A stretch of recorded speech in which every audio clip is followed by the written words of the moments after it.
Lisa, Daddy got you cake. Yay! Thanks, Daddy. Can I see it? Today is our 4-year-old daughter's birthday. Even my often swamped husband made it home early.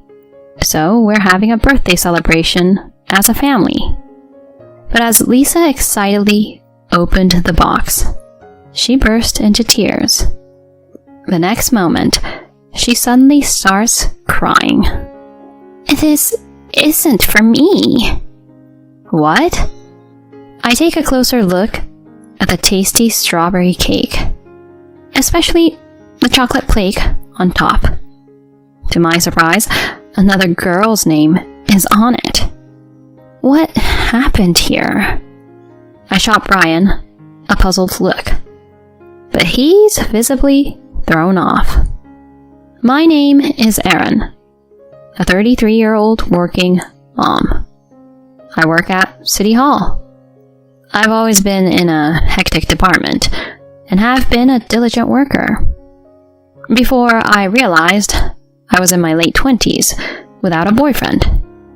That's when I decided to sign up with a matchmaking agency. There, I met Brian, who later became my husband. Brian is a corporate guy at a big company.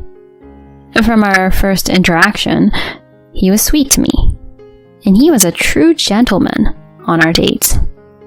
I quickly fell head over heels for him. Soon after, we started dating, and a year later, we got engaged. Both our families were thrilled for us, and we had our wedding and got our marriage certificate. That evening, he said to me, Erin, let's start a happy family together. Yeah, I love that. How many kids are you thinking? Whoa, jumping the gun there. But definitely 2. I want a household filled with laughter. Sounds like a plan. About 6 months into our marriage, I discovered I was pregnant. He was ecstatic and stood by me throughout the pregnancy. Eventually, I gave birth to our first daughter, Lisa. Both our families were over the moon about Lisa. In that moment, I felt on top of the world. Both our folks live quite a distance from us, so we decided to raise Lisa by ourselves. I took maternity leave, but he couldn't because of his job. But this proved to be tougher than we anticipated. Lisa would often cry at night and was pretty demanding. She'd calm down when held, but would wail the second she was set down. I ended up cradling her nearly non-stop. While my husband started off helping with our baby, he slowly backed off. He even got to where he'd say, She's too noisy. Can you get her to stop? Babies cry. I'm doing my best here, I replied as I comforted Lisa, but he remained upset. I have work in the morning. I need some sleep. I haven't slept properly in days. Can you pitch in every now and then? Why? I'm working all day. But she's our daughter. He didn't let me finish, just sighed loudly and left the room. I had read in parenting articles that it's common for couples to clash when dealing with a new baby. I foolishly thought we'd be the exception. I never dreamed our relationship would get this tense. While dealing with our relationship issues, I faced the immediate challenges of motherhood. A year after her birth, Lisa was still a handful at night, and I was close to my wit's end. While I absolutely adore her, the sleep deprivation and lack of personal time wore me out.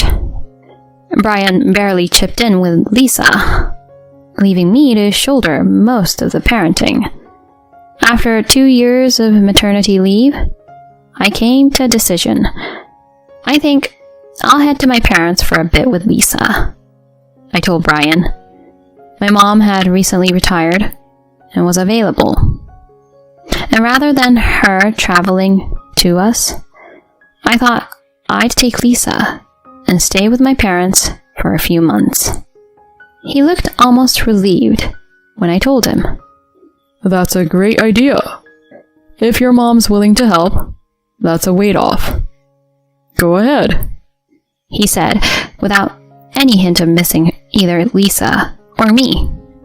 Yeah, I'll keep you posted about her through emails. You'll be by yourself. Are you good with that? I lived on my own for a while, so I'll be okay. Just go and enjoy your time with your folks. Thanks. With that, I chose to head back to my parents' place for 3 months with my 1-year-old daughter. Honestly, staying at my parents' was pretty relaxing. With them helping out, I could catch up on sleep and even have some me time. It felt so good to finally sip tea at a coffee shop after what felt like forever. Lisa began to smile more, and her nighttime crying gradually decreased. This was a much-needed break for me. While at my parents', I often sent Brian pictures of Lisa. He didn't always respond, but when he did, he'd mention how adorable she looked, which comforted me. After the 3-month stay, I felt refreshed and more confident in taking care of Lisa. I couldn't wait to see Brian. With that excitement, I headed home. As I had hoped, Brian welcomed us with a smile, saying, "Good to have you back." He seemed more rested too.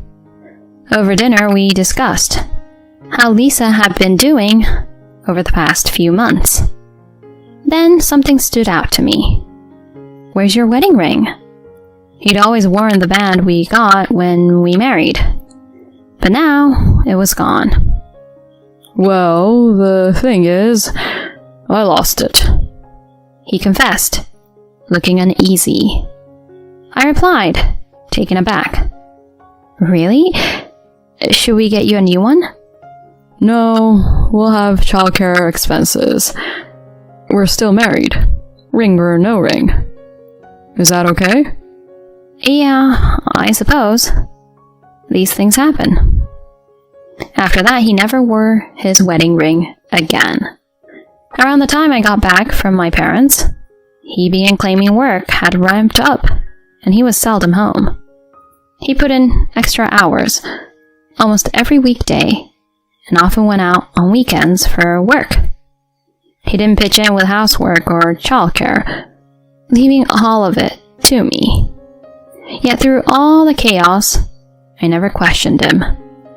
Time sped up, and soon Lisa was nearing her 4th birthday.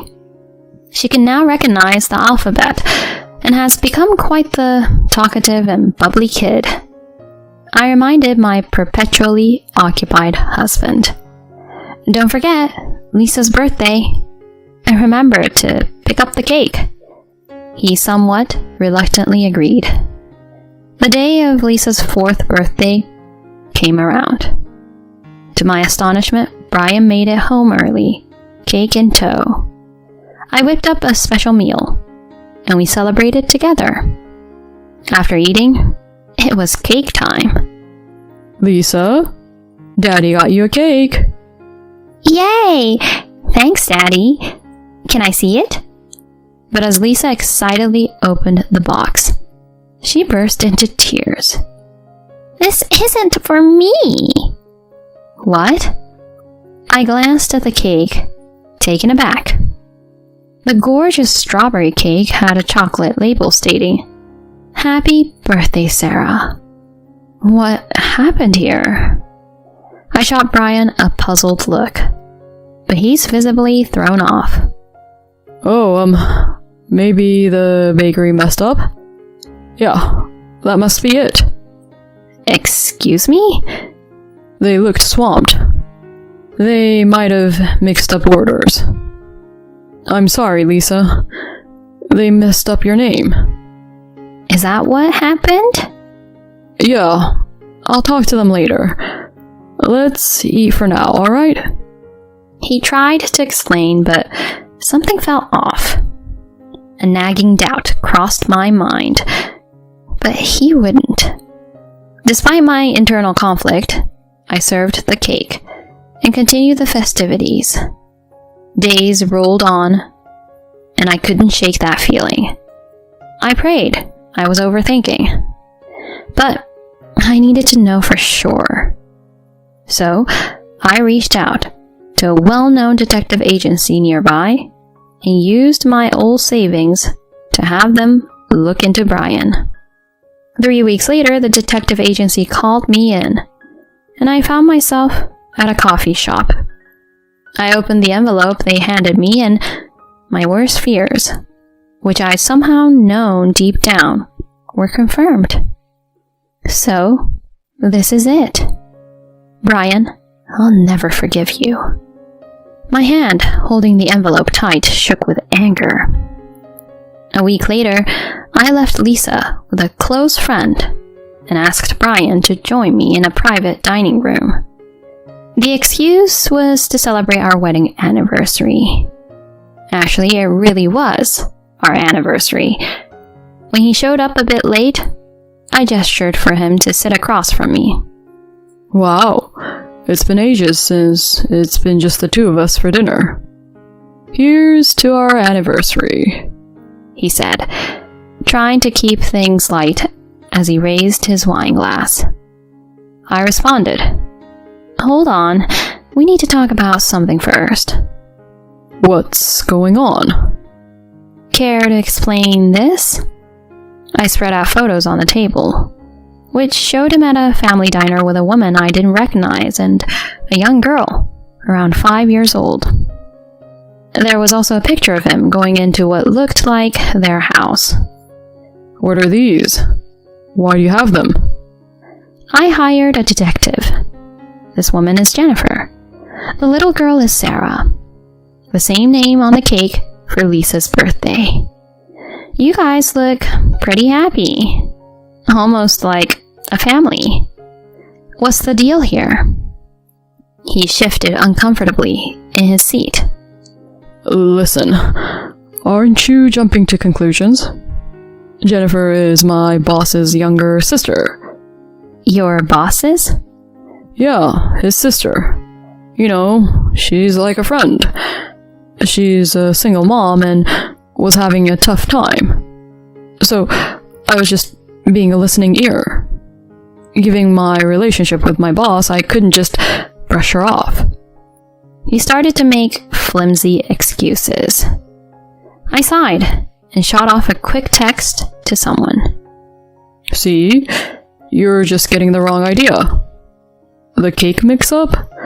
Sarah's birthday was just around the corner. So, I got confused. He kept talking. But then, the door to our private room swung open. What the? He looked up, stunned. There, standing in the doorway, was the woman from the photos, Jennifer. Thanks for coming, Jennifer. She nodded slightly and took a seat next to me. When I got the report from the detective, I had also learned about her and decided to reach out. She stared coldly at Brian. So, I'm your boss's sister, huh? That's not our relationship if I remember correctly. You were just listening to me? How could you spin it that way? We were clearly involved. You even stepped in as a father figure for Sarah. She shot Brian a fierce look, and he went pale. Jennifer had been wary when I first approached her as Brian's wife. But as we chatted, she pieced together the truth and was deeply upset. apologizing many times. She's a single mom, raising her 5-year-old Sarah. Their relationship started when he randomly approached her on the street. When I asked about when they met, it lined up with when I was away and when he started being out more. She had no clue he was married, especially since he never wore a wedding ring. He had been sweet to her and her daughter, even hinting at the possibility of marriage. Brian looked at me, his face pale and filled with panic. "We're on to you. Just come clean already." After a beat, he hesitated, then began to talk. He confessed that he felt overlooked as I was so focused on our daughter Lisa. During a trip I took to my hometown, he had met a gorgeous woman named Jennifer, thinking it'll just be a brief fling. But he'd unintentionally fallen hard for her. Still, he had no plans to leave me and hoped to carry on with his double life. I whispered sharply, "Did you really think you could pull that off?" My words clearly unnerved him. Jennifer jumped in. "Brian, how could you lie to both of us? I could take you to court for pretending to marry me." "Take me to court?" he blurted out, looking alarmed. She went on.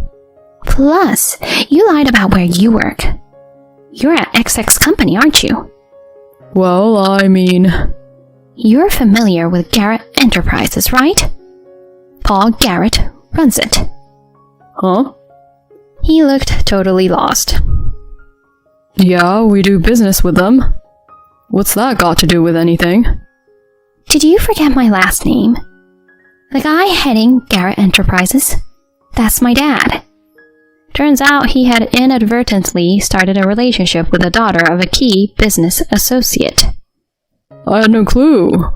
There are plenty of Garretts out there. How was I supposed to know?"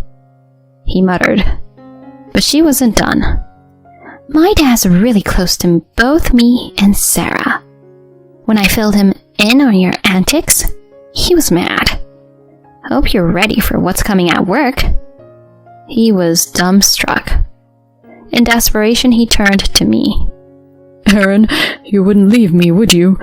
I'm Lisa's dad. You're doing well at your job, so you could help me out for a bit. We can still make a go for it, the three of us." Annoyed, I splashed my water in his face. "Seriously? We're done.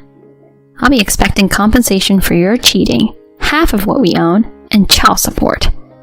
Time to pay up and say you're sorry, you jerk." He looked down, whispering, "I'm really sorry." In the end, Brian and I split. Just like I said, I demanded he pay for cheating, half of everything we owned, and child support. I took half of our shared apartment and our savings, and he agreed to pay $70,000 for the affair. He also committed to monthly child support payments. Jennifer's influence got him fired. And to make matters worse for him, she also demanded payment, which wiped out his savings. Jobless, without his family, he moved into a rundown apartment and hunted for work. When he did land a job, it only paid about half his previous salary. And given his child support obligations, life was hard. But I had zero pity for him. He brought all this on himself and deserved what he got. Meanwhile, Lisa and I were doing well, and Jennifer became kind of a friend. We sometimes catch up over tea with our kids. I'm excited about what the future holds and watching Lisa grow up.